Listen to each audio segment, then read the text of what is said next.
కోట్లాది మంది దేశ ప్రజల తాలూకా ఆశయాలకు ప్రతీక, దేశ సమగ్రత కోసం, దేశ భద్రత కోసం, దేశ భవిష్యత్తు కోసం ప్రతీగా నిలిచినటువంటి ప్రధాన సేవకుడు, మనమందరం కూడా అభిమానించే నాయకుడు, మనమే కాదు ప్రపంచం గర్వించదగ్గ నాయకుడు దేశ ప్రధానమంత్రి నరేంద్ర మోదీ గారు. అలాగే విజనరీ నాయకుడు, నవ్యాంధ్రప్రదేశ్ నిర్మాత మన ప్రియతమ ముఖ్యమంత్రి వర్యులు నారా చంద్రబాబు నాయుడు గారు.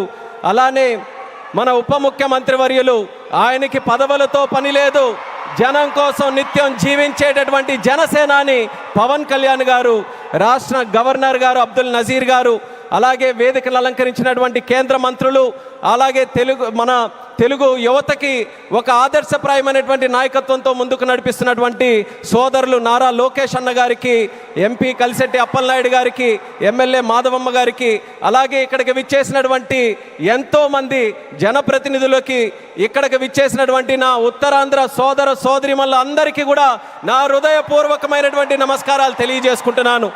ఒక 12 సంవత్సరాలైతే ఒక పుష్కరం అంటాం, 100 సంవత్సరాలైతే శతాబ్దం అంటాం. అలాంటిది యుగానికి ఒక్కసారి వచ్చేటటువంటి కార్యక్రమం అల్లూరి సీతారామరాజు విమానాశ్రయం ప్రారంభోత్సవ కార్యక్రమం అని గర్వంగా ఈ ఉత్తరాంధ్ర బిడ్డగా, మీతో పాటు ఇక్కడ పుట్టినటువంటి వ్యక్తిగా, కింజరాపు ఎర్రన్నాయుడు గారి తాలూకా బిడ్డగా ఈరోజు గర్వంగా ఉందని కూడా ఈ సందర్భంగా తెలియజేసుకుంటున్నాను. ఉత్తరాంధ్ర అంటే ప్రతి ఒక్కరు కూడా ప్రపంచం వైపు చూసేవాళ్ళు. మనకి పని కావాలన్నా, మనకి ఏ అవకాశం కావాలన్నా, మనకి పొట్ట గడవాలన్నా, ఏ కార్యక్రమం చేయాలన్నా సరే ఉత్తరాంధ్ర అంతా కూడా ప్రపంచం వైపు చూసేది. కానీ ఈరోజు మన భోగాపురం ఎయిర్పోర్ట్ చూసిన తర్వాత ప్రపంచం ఉత్తరాంధ్ర వైపు చూస్తుందన్నది గర్వంగా మనందరం కూడా తెలియజేసుకోవాలి. అవకాశాల నిధిగా భోగాపురం విమానాశ్రయం మన ప్రధానమంత్రి గారి చేతుల మీదుగా ఈరోజు ప్రారంభోత్సవం కానుంది. అలాంటి విమానాశ్రయం ఒక 77,000 చదరపు అడుగులతో తయారవుతున్నటువంటి విమానాశ్రయం సుమారు 60 లక్షల కెపాసిటీతో తయారవుతుంది.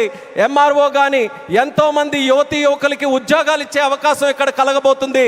ఎడ్యూసిటీ ద్వారా రేపు భవిష్యత్తులో ప్రపంచంలో ఉన్నటువంటి ఏవియేషన్ వర్క్ ఫోర్స్కి ట్రైనింగ్ మన ఉత్తరాంధ్రలో, మన భోగాపురంలో జరగబోతుందనడానికి కూడా నేను ఎంతో గర్వపడుతున్నానని తెలియజేస్తున్నాను. అటువంటి ఉత్తరాంధ్ర ప్రాంతంలో ఈరోజు ఈ భోగాపురం ఎయిర్పోర్టు మన అందరికీ కూడా సింహద్వారంలా ఉందని తెలియజేస్తున్నాను. ఇచ్చాపురం నుంచి పాతపట్నం, పాలకొండ, శ్రీకాకుళం, అలాగే బొబ్బిలి, పార్వతీపురం, విజయనగరం, అరకు, అనకాపల్లి, విశాఖపట్నం, ఈ ఉత్తరాంధ్రలో ఏ ప్రాంతం తీసుకున్నా సరే అందరికీ కూడా సమాన దూరంలో ఉన్నటువంటి ఈ భోగాపురం విమానాశ్రయం మనందరికీ కూడా సింహద్వారంలాగా పనిచేయబోతుందని తెలియజేస్తున్నాను. అలాగే మీ అందరికీ కూడా తెలుసు, కలియుగ వెంకటేశ్వర స్వామి ఆలయానికి వెళ్తే సంవత్సరానికి ఒకసారి వైకుంఠ ఏకాదశి నాడు ఉత్తర ద్వారం తెరుచుకుంటుంది. అలా మన ఆంధ్రప్రదేశ్ అభివృద్ధి కోసం ఈరోజు ఉత్తర ద్వారంలో మన భోగాపురం ఈరోజు మనందరికీ కూడా తెరవబోతుంది. ఎంతో కాలం నుంచి ఎదురు చూపులు చూసాం మన ఉత్తరాంధ్రలో. ఆఖరికి గతంలో మీరు చూసుకుంటే కొంతమంది నాయకులు దీన్ని కించపరుస్తూ, విమర్శిస్తూ, ఈ ప్రాంతాన్ని కించపరుస్తూ ఎయిర్ బస్సు కూడా తిరగని ప్రాంతమని వెక్కిలి నవ్వులు నడిచారు. ఈరోజు వాళ్ళకి కళ్ళు తెరిచి చూడమంటున్నా ఎయిర్ బస్సులు దిగే ప్రాంతంగా ఉత్తరాంధ్ర మారింది. ఈరోజు ఎలక్ట్రిక్ బస్సులు వచ్చే ప్రాంతంగా ఉంది. రేపు పెద్ద పెద్ద కంపెనీలనంటే దేశంలో ఉన్న కంపెనీలు కాదు, అంతర్జాతీయంగా ఉన్న కంపెనీలన్నీ కూడా మన భారతదేశంలో, మన ఆంధ్రప్రదేశ్లో, మన ఉత్తరాంధ్ర ప్రాంతానికి రాబోతున్నాయి. వాళ్ళ బస్సులు కూడా ఇక్కడే తిరిగి మన యువకులకి అన్ని ఉద్యోగ అవకాశాలు కూడా కల్పించబోతున్నాయి. ఇలాంటి పవిత్రమైనటువంటి భూమి మన ప్రాంతంలో తీసుకుంటే ఒక పక్కన ఆధ్యాత్మిక ఆలయాలు శ్రీకూర్మం, శ్రీముఖలింగం, అరసవెల్లి, సింహాచలం, అలాగే రామతీర్థాలు, పైడితల్లి అమ్మవారు, ఇలా ఎన్నో పవిత్రమైనటువంటి దేవాలయాలు ఇక్కడ ఉన్నాయి. మరొక పక్కన పర్యాటక రంగం, కొండలు, సముద్రం, అలాగే దానితో పాటు ఈరోజు ఉత్తరాంధ్ర దిశని మార్చే విధంగా చంద్రబాబు నాయుడు గారి తాలూకా నాయకత్వంలో గూగుల్ లాంటి సంస్థ ఇక్కడికి వస్తుంది. ఆర్సిలార్ మెటల్ స్టీల్ ప్లాంట్ వచ్చింది, రైల్వే జోన్ మనకు వచ్చింది, మూలపేట పోర్టు మనకు వచ్చింది. ఇలా లెక్క పెట్టుకుంటూ వెళ్తే ఏ ప్రాంతంలో జరగనటువంటి అభివృద్ధి ఈరోజు మన ఉత్తరాంధ్ర ప్రాంతంలో జరుగుతుందనేది యువకులందరికీ కూడా నేను గుర్తు చేస్తున్నాను. ఇక చేయాల్సింది మనం ఒక్కటే, మనకి రెండు విజన్లు ఉన్నాయి. స్వర్ణాంధ్ర విజన్ బై చంద్రబాబు నాయుడు గారు, వికసిత్ భారత్ విజన్ బై నరేంద్ర మోదీ గారు. మన యువతందరం కూడా కలిసి ఆ రెండు విజన్లు రెండు కళ్ళులాగా మనం అందరం కూడా ముందుకు నడిచి అత్యంత సుందరమైనటువంటి శక్తివంతమైనటువంటి భారతదేశం తయారవడానికి ఈ రెండు విజన్లు కూడా మనం స్వీకరిస్తూ ఇక్కడ ఉన్నటువంటి యువకులందరూ కూడా ముందుకు రావాలని మరొక్కసారి వాళ్ళందరికీ కూడా పిలుపునిస్తున్నాను. ఒక ఎయిర్పోర్ట్ ఎక్కడైనా నిర్మించామనంటే, నేను కేంద్ర మంత్రిగా అయిన తర్వాత ప్రధానమంత్రి గారి చేతుల మీదుగా సుమారు 16 ప్రాజెక్టులు ఇక్కడ ప్రారంభించాం భారతదేశంలో. కానీ ఏ ఎయిర్పోర్ట్ ప్రాజెక్టు కూడా ఇంత ఘనంగా 2-3 లక్షల మంది ప్రజల తాలూకా ఆశీర్వాదం మధ్యలో, ఇది ఏదో ఒక రాష్ట్ర పండుగ అంటున్నారు. ఇది కేవలం రాష్ట్ర పండుగ కాదు, ఉత్తరాంధ్రలో ఉన్నటువంటి ప్రతి ఇంటి పండుగ ఈరోజు ఈ విమానాశ్రయ ప్రారంభోత్సవ కార్యక్రమం, అందరి గుండెల్లో ఉన్నటువంటి కార్యక్రమం. అటువంటి కార్యక్రమానికి మనం నిజమైన అర్థం ఈరోజు సాకారం చేశాం.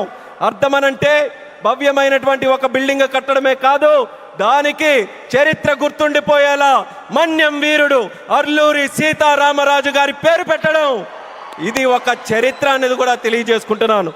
అడవుల్లో ఎక్కడో వినేటటువంటి పేరు, అడవుల్లో వినేవాళ్ళం అల్లూరి సీతారామరాజు అని. అలాంటి ఆ పేరుని ప్రపంచం మొత్తం మారుమోగుతుంది. అమెరికా వెళ్ళినా, ఆస్ట్రేలియా వెళ్ళినా ఎక్కడికి వెళ్తున్నారనంటే అల్లూరి సీతారామరాజు గారి తాలూకా గడ్డ విమానాశ్రయానికి మేము వెళ్తున్నామని మన యాత్రికులందరూ కూడా గర్వంగా చెప్పుకునే స్థాయిలో ఈరోజు ఆ పేరును కూడా మన నరేంద్ర మోదీ గారి తాలూకా అధ్యక్షన కేంద్ర ప్రభుత్వం అంగీకరించి ఈరోజు పెట్టింది. ఇంత ఫోకస్ మన ఉత్తరాంధ్రలో పెట్టిన తర్వాత మీ అందరికీ కూడా ఒక్కటే తెలియజేస్తున్నాను, ఇంకా మనం ఎక్కడ కూడా ఆగకుండా ఉత్తరాంధ్రకి కళలకి రెక్కలు వచ్చే విధంగా మనమందరం కూడా ముందుకు వచ్చి ఈ అవకాశాలన్నీ ఎవరి కోసం? ఇవి రాజకీయ అవకాశాలు కాదు, ప్రజల కోసం, యువత కోసం పెట్టినటువంటి అవకాశాలు. ఆ అవకాశాలని మనం అందిపుచ్చుకొని ప్రపంచంలో ఏ ఏ ప్రాంతాల గురించి మనం మాట్లాడతాం, ఇది ఎలా డెవలప్ అయింది, అది అలా డెవలప్ అయిందని బాధ్యత మనం తీసుకుందాం. నాయకులుగా వాళ్ళ తాలూకా నిర్ణయాలను మనకి చెప్పారు, వాళ్ళ మాట నిలబెట్టుకున్నారు, అభివృద్ధి ఎక్కడికి తీసుకొని వచ్చారు. ఇక పని చేయాల్సింది మనం ఆత్మవిశ్వాసంతో ముందుకు వెళ్ళి ఈరోజు వచ్చినటువంటి అవకాశాలని సద్వినియోగం చేసుకొని ఉత్తరాంధ్రని ఉత్తమాంధ్రగా తయారు చేద్దామని ఇక్కడ ఉన్నటువంటి యువకులందరికీ కూడా పిలుపునిస్తున్నాను. అలాగే మన आदरणीय माननीय प्रधानमंत्री जी, आपको फिर से मैं भोगापुरम और उत्तरांध्र प्रांत को क्षेत्र को स्वागत करता हूं। मैं इतना इमोशनल हूं आज क्योंकि मैं भी इसी प्रांत से आता हूं। काफ़ी समय से हम सुनते आ रहे, मेरे बचपन से सुनते आ रहे, यहाँ कोई किसी के लिए अवसर नहीं है। उत्तरांध्र से लोग बाहर जाते रहते हैं काम के लिए, पर आपने वादा निभाया। आपके मार्गदर्शन में, हमारे चंद्रबाबू जी के मार्गदर्शन में यहाँ पे जो इम्पॉसिबल लगता था वो आज पॉसिबल करके दिखाया। एक गेटवे जैसा विमानाश्रय आज हमने बनाया, हवाई अड्डा बनाया, और उसके साथ ही गूगल जैसे बड़े बड़े जो ग्लोबल इंस्टीट्यूशन है वो सब भी आज विशाखापट्टनम हमारे उत्तरांध्र में आ रहे हैं। ये हमारे सब के लिए, हमारी जो ताकत है यहाँ युवाओं के लिए, ये बहुत बड़े सौभाग्य की बात है। आपने अपना वादा निभाया और मैं इस मंच से आपको वादा देता हूँ, हमारे उत्तरांध्र के युवा से वादा देता हूँ कि आपका जो विजन है विकसित भारत 2047 का विजन में उत्तरांध्र का हर युवा व्यक्ति आपके साथ खड़ा रहेगा, आपके साथ काम करेगा। एक सशक्त समृद्ध भारत बनाने के लिए आपके साथ हर कदम में यहाँ के सारे युवाएं आपके साथ चलने के लिए तैयार हैं।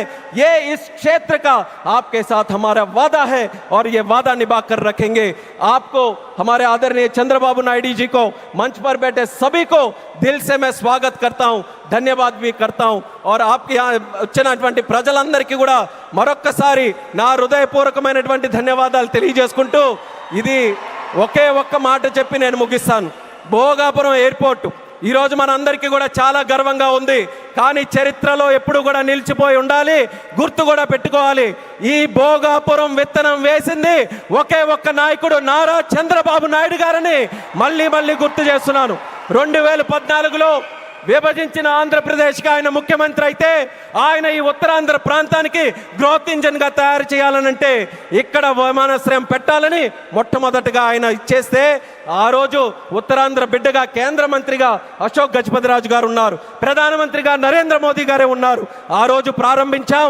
మళ్ళీ యాదృచ్ఛికమో దైవ నిర్ణయమో ప్రజా సంకల్పమో మళ్ళీ చంద్రబాబు నాయుడు గారు ముఖ్యమంత్రిగా ఉన్నప్పుడు నరేంద్ర మోదీ గారి చేతుల మీదుగా ప్రధానమంత్రిగా ఉంటూ మళ్ళీ ఉత్తరాంధ్ర బిడ్డగా ఈ రామ్మోహన్ నాయుడు కేంద్ర మంత్రిగా ఉన్నప్పుడు ఇది జరిగిందనంటే ప్రజల తాలూకా విశ్వాసం ఈ కూటమి ప్రభుత్వం మీద ఎంత బలంగా ఉందో ఈ విమానాశ్రయం దానికి ప్రతీక అనేది మళ్ళీ తెలియజేసుకుంటూ ఈ అవకాశం కల్పించిన ప్రతి ఒక్కరికి మరొక్కసారి నా తండ్రి గారు మరి స్వర్గీయ కింజరాపు ఎర్రనాయుడు గారికి కూడా ఈ వేదిక ద్వారా నమస్కరించుకుంటూ పెద్దలందరికీ కూడా నా తాలూకా ధన్యవాదాలు తెలియజేస్తూ ఇంత చక్కనైనటువంటి కార్యక్రమం ఏర్పాటు చేయడానికి దింసా నృత్యం చేసినటువంటి వాళ్ళకి అందరికీ కూడా మరొకసారి నా హృదయపూర్వక ధన్యవాదాలు తెలియజేస్తూ సెలవు తీసుకుంటున్నాను. జై హింద్, జై భారత్, జై ఉత్తరాంధ్ర.